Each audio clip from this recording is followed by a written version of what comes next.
Hey, what's going on, everybody? Today, the pleasure to chat with American country singer-songwriter Chase Mitchell. In this newest episode, Chase joined me to talk about his newest singles, Fireflies, Strawberry Daiquiris, Back Road, getting a record deal at age 9, experience working with Radio Disney, performing with boyband Lucky, opening for Taylor Swift, and more. Now, with that being said, hope you enjoy my conversation with Chase. Hello, Chase. What's going on, dude? Thanks for having me. Absolutely. I mean, 4th of July is upon us now, and I guess that means there's going to be a lot of celebrations going on. There's going to be a lot of fireworks happening on in throughout the night. Talk to us about what does 4th of July mean to you? Oh man, 4th of July means a few things. Obviously, hanging out with your family and just being grateful to have all this freedom that we get to exercise here in America on a day-to-day basis that someone else obviously paid the ultimate price for. But it also means, having some hot dogs and having some, grilling out, having some cold beer and, watching the kids run around and play and obviously fireworks, all of that. Absolutely. I mean, if there was one question I could ask you is, I guess, um, what is one thing that keeps you going, aside from the music and everything going on? Uh, I mean, honestly, the thing that keeps me going the most these days is my family, the utter support they've had for these last several years. When it gets tough, it's just a lot easier to kind of pull on the fact that there's people that you care about that are rooting for you. I know there's a lot of artists out there, man, that some of their family members or friends kind of maybe look at it like it's a silly career path or how in the world could you ever make a living doing music? But that's something I'm fortunate to say. I got a lot of support from my friends and family, so I normally lean on that. Absolutely. Well, I mean, I guess like there's so much things going on with 4th of July events, and I know that we are coming you're coming from live from the car, and we are dropping for a car cast here. And I guess he's headed to Pensacola Beach, which is obviously one of the festivities going on right now with 4th of July. I mean, if there's one thing that you're looking forward to doing, aside from the beach and everything with 4th of July, what is something that excites you for today? Well, so the next couple days will be so Blue Angels. You familiar with the Blue Angels? They're like the jets, the military I've fighter jets. I've no clue No, about that. they're basically what the movie Top Gun. Oh yes, I know Top Gun. Yeah, Yeah, they're kind of what they based that those movies from the 80s and now with Tom Cruise was basically the Blue Angels. They're super talented military fighter pilots that go on to do like amazing air shows and tricks and stuff, and they've been doing it for decades now. And they have a big air show every week, the week that follows 4th of July down here in Pensacola, and they've been really kind to have me play as the live music part of the festival for the week. For this will be my third year in a row doing it, so it's a huge honor. And yeah, I'm super excited for that. We've got shows 6th, 7th, and 8th down here at Pensacola Beach. absolutely. Well, you are from Charleston, West Virginia. Tell us about life growing up and how you sort of came to the love of music in the first place, and how you sort of now carry that on throughout your career. So I was born in Charleston, West Virginia. I've got a lot of family from West Virginia. I actually grew up. We moved when I was young. I grew up in Atlanta, but as fate would have it, I would end up meeting my wife, who is right here driving. You'd say she's actually from West Virginia, and all of her family. We were literally born in the same hospital and grew up our whole lives, not really knowing each other. But as fate would have it, um, we would definitely kind of bring it full circle. My dad actually was not born in Charleston, West Virginia, but also met my mom in Charleston and got married. So it's kind of cool. But yeah, I grew up in Atlanta and I was really young when we moved. I was probably like 2 or 3 years old. And that's pretty much where I would spend the majority of my life growing up. And that's what got me into music. When I was really young, I got cast to be a part of a boy band back in the early 2000s, like literally like 2000 or 2001. And yeah, we got to do some cool stuff with like Radio Disney, and I got to travel all around the country performing for Radio Disney's little concert series that they did called Peanut Butter and Jams. So it was very cliche, but it was really, really cool because it got my feet wet in the music world. And I knew early on that's what I wanted to do with the rest of my life. Would you say that you're grateful for those experiences with, I guess, specifically when you first got your record deal at age 9, which is very rare for other artists to get such a record deal like that at a very young age. Tell us, what that meant to you. I guess being young, you still don't know what you're doing, but you still have that awareness. But what did it mean to you to get that record deal so young?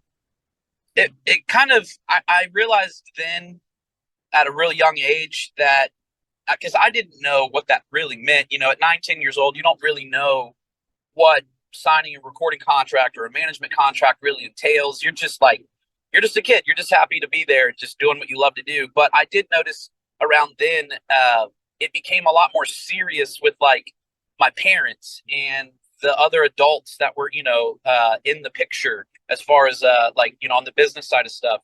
Everything become a lot more serious. It wasn't like all fun and games and cute anymore. It was like, okay, there's attorneys in the room now, and there's these people in suits, and it's like as a kid, you're kind of picking up on all that. So at that age, I realized that it really was a serious thing and a blessing, to be able to in trying to help you with your dream. So it also felt like a lot of pressure too, at such a young age. Absolutely. Well, I mean, um, I do want to talk about as well with, I guess you just touched on about Radio Disney and those experiences, but also, being a part of a boy band. What was that like for you, growing up? And I guess now looking back on it, what sticks out the most? So I basically looked at the boy band thing as, yeah, they basically were like my older brothers, Justin and Tim. I was 9, 10 years old when we first got kind of real serious and started signing all these contracts and stuff. And they were 19 and 21. So there was a huge age gap. They just always were like big brothers to me. So it never really felt like there was like a competition or any kind of that you might hear about when, these boy bands kind of make these documentaries years later. We were all just best friends and brothers, really. And I'm super, super grateful because I learned really how to be a performer when I was in that, amongst those dudes. And I learned how, songs were made and how it worked in the recording studio. And instead of it being someone I didn't really know trying to coach me or teach me, it was basically just like my big brothers that were, taking care of me, showing me the ropes. Absolutely. And I guess there's also a lot of experiences you've had along the way, and a part of, I guess, your career, you happen to be opening for Taylor Swift, which is crazy to think about. What was that like to be able to share that experience, I guess, now in your career and looking back, what sort of sticks out? So that was like a really crazy experience. And actually it made me like really, really determined and like hopeful and like optimistic because I was basically doing stuff in Nashville in and around when she was still very much trying to like make it. She had just gotten her record deal over at Big Machine, which back then it was called Show Dog Records, and Big Machine Records. It was like two record labels into one. Toby Keith actually was a part of her early on record company that she was with. I don't think a lot of people know that Scott Burchett and Toby Keith actually, and Taylor Swift's dad, were who had started that company. But long story short, Nashville's a small town, so our paths kind of crossed a few times, and we were both out there hustling it, trying to just make it, doing showcase after showcase.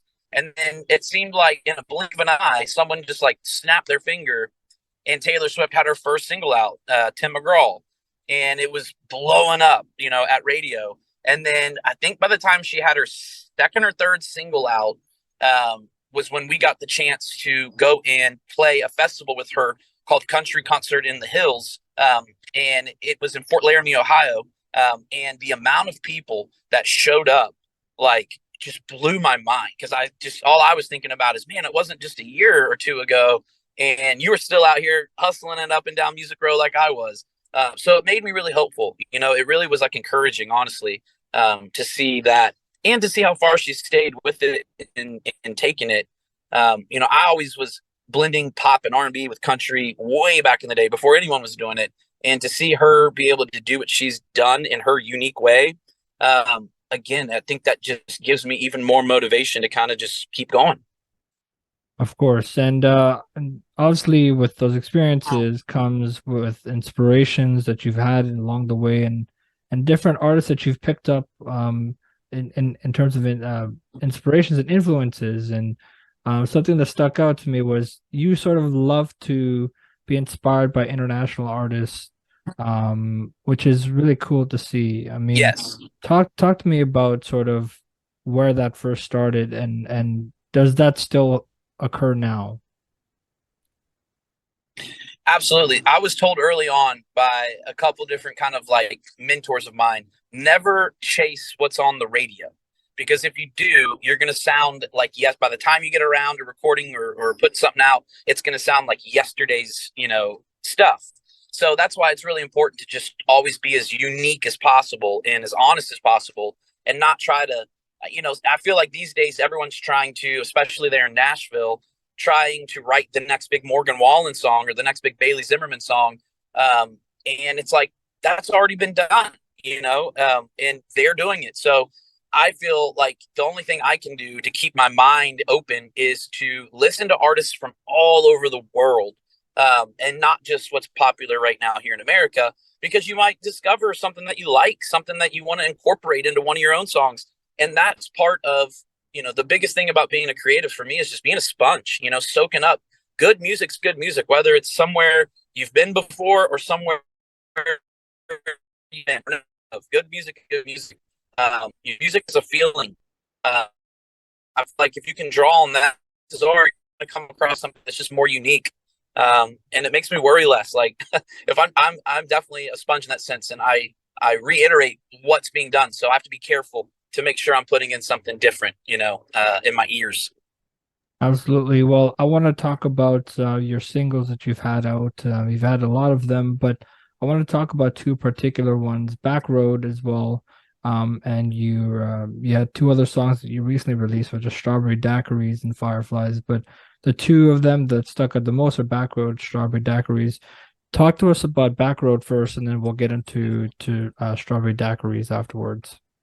So Back Road is a song that I wrote with a good friend of mine, Danny Rader.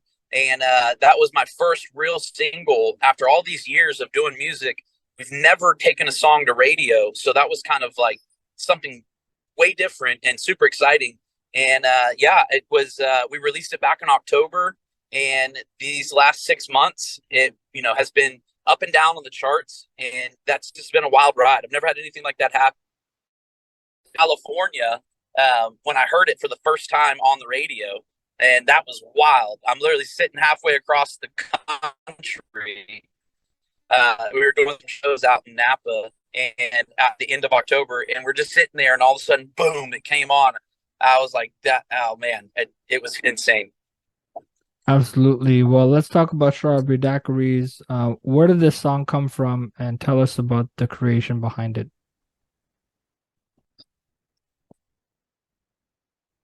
I saw the beach trips.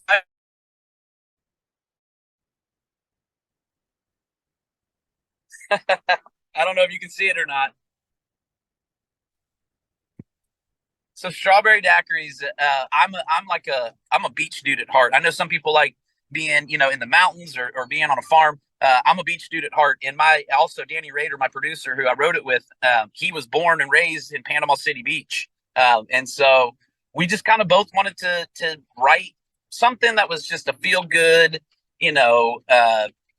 just relaxing kind of summer vibe, something that almost not quite reggae, but something that you could imagine yourself being on the beach just relaxing to. And so we kind of went down the path of what experiences I have, he has, and we're both lucky to marry our childhood sweethearts that we went to high school with. Now he actually went to Panama City Beach High School, and so if you listen to the song, there's some PCB references and just basically that nostalgic love, like going back to that summertime feeling.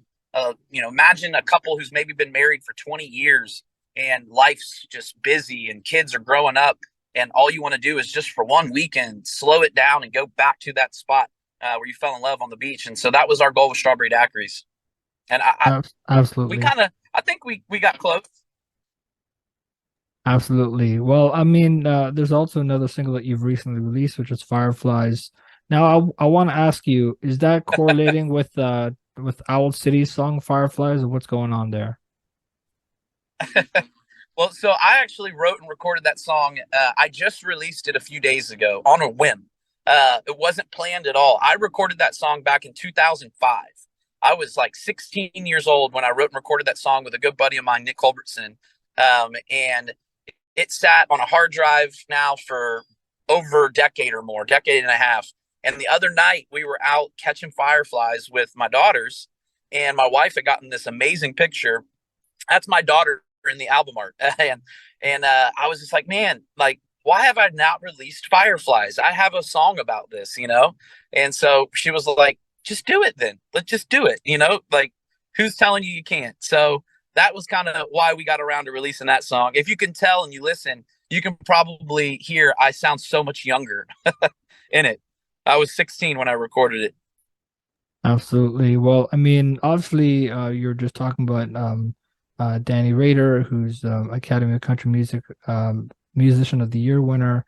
Now he's taken you under his wing and mentoring you as not only a songwriter but also a recording artist. What does his help have meant to you over your career so far?